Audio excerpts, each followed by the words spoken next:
শিক্ষা বিভাগ ধ্বংস কৰা নচলিব শিক্ষা বিভাগ ধ্বংস কৰা বন্ধ কৰো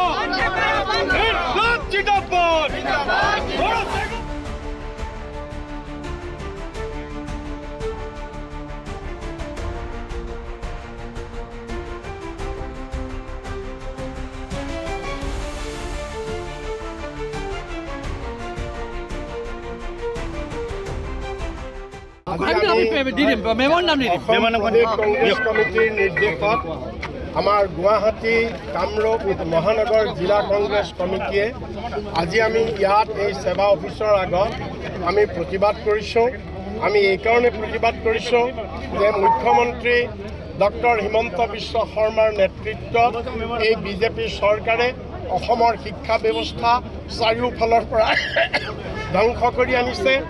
আজি তেওঁলোকে চৰকাৰী স্কুলবিলাক বন্ধ কৰি প্ৰাইভেট স্কুল চলাইছে। কেৱল সিমানেই নহয়, এই চৰকাৰ ইমানেই অপদাৰ্থ, ইমানেই অকৰ্মণ্য যে এটা পৰীক্ষা তেওঁলোকে পাতিব নোৱাৰে। আজি উপৰ্যুপৰি এই 5টা বছৰত 4টা বছৰত প্ৰত্যেকবাৰে পৰীক্ষাৰ প্ৰশ্ন কাকত লিক হৈছে, ছাত্ৰ ছাত্ৰীৰ ভৱিষ্যত ধ্বংস কৰিছে। এই চৰকাৰে ছাত্ৰ ছাত্ৰীৰ ভৱিষ্যতক লৈ হেতালি খেলিছে। আজি হায়াৰ ছেকেণ্ডেৰী আজি ফাৰ্ষ্ট ইয়েৰৰ এটা পৰীক্ষা, এই পৰীক্ষাৰো যদি প্ৰশ্ন কাকত তেওঁলোকে সংৰক্ষণ কৰিব নোৱাৰে, আজি এখন প্ৰশ্ন কাকত লিক হোৱাৰ ফলত আজি তেওঁলোকে গোটেই পৰীক্ষা আজি তেওঁলোকে পিছুৱাই ৰাখি আমাৰ ছাত্ৰ ছাত্ৰীসকলৰ ভৱিষ্যত আজি ধ্বংস কৰিছে। আজি শিক্ষামন্ত্ৰীয়ে কৈছে যে সেৱাৰ কোনো দুখ নাই, প্ৰশ্ন কাকত স্কুলৰ পৰা লিক হৈছে। আজি আমি তেওঁৰ বিবৃতি শুনিছোঁ, চাপৰিলে মেঘ নপৰে, স্কুলৰ পৰাই লিক হওক, সেৱাৰ পৰাই লিক হওক, দায়ী শিক্ষামন্ত্ৰী, শিক্ষা বিভাগ দায়ী। তেওঁ আজি দায় সাৰিব নোৱাৰে। আজি কৈছে মেট্ৰিকত সমাজ বিজ্ঞান পৰীক্ষাৰ প্ৰশ্ন কাকত টান হোৱাৰ কাৰণে মুখ্যমন্ত্ৰীয়ে কৈছে আমি 10 নম্বৰ বঢ়াই দিম। আমি প্ৰশ্ন কৰিছোঁ মুখ্যমন্ত্ৰী কোনে দিলে এই অধিকাৰ? শিক্ষাৰ ওপৰত মুখ্যমন্ত্ৰীয়ে কেনেকৈ নম্বৰ বঢ়াব পাৰে? কি ভিত্তিত তেওঁ 10 নম্বৰ বঢ়ালে? বোৰ্ড কলৈ গ'ল? শিক্ষাবিদসকল কলৈ গ'ল? তেওঁলোকে সিদ্ধান্ত ল'ব লাগে। গতিকে আজি এটা তুগলকী ৰাজ চলিছে শিক্ষা বিভাগত। মহম্মদ বিন তুগলকৰ ৰাজত্ব চলাইছে হিমন্ত বিশ্ব শৰ্মাই, ৰনোজ পেগুৱে। আমি সেইকাৰণে আজি এই প্ৰতিবাদৰ যোগেদি আমি মুখ্যমন্ত্ৰীক, এই ৰনোজ পেগু অকৰ্মণ্য শিক্ষামন্ত্ৰীক বৰখাস্ত কৰিবৰ কাৰণে আমি দাবী জনাইছোঁ। আৰু আমি এই ল'ৰা ছোৱালীৰ জীৱনক লৈ তেওঁলোকে যি হেতালি খেলিছে, ইয়াৰ বাবে আমি ধিক্কাৰ দিছোঁ, প্ৰতিবাদ দিছোঁ।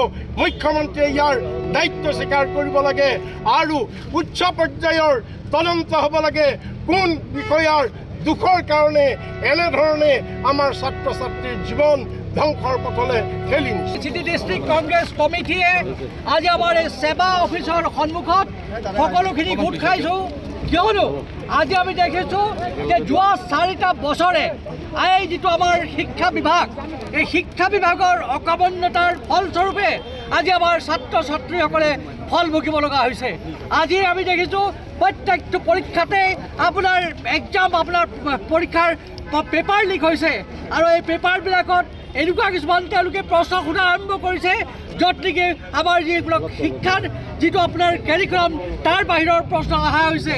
আৰু এই শিক্ষাত আপোনাৰ এই পৰীক্ষাবিলাক তেওঁলোকে সময়মতে নাপাতি তেওঁলোকে পিছুৱাই যোৱাৰ ফলত আমাৰ ছাত্ৰ ছাত্ৰীসকলৰ জীৱনলৈ বিভীষিকা নামি আহিছে।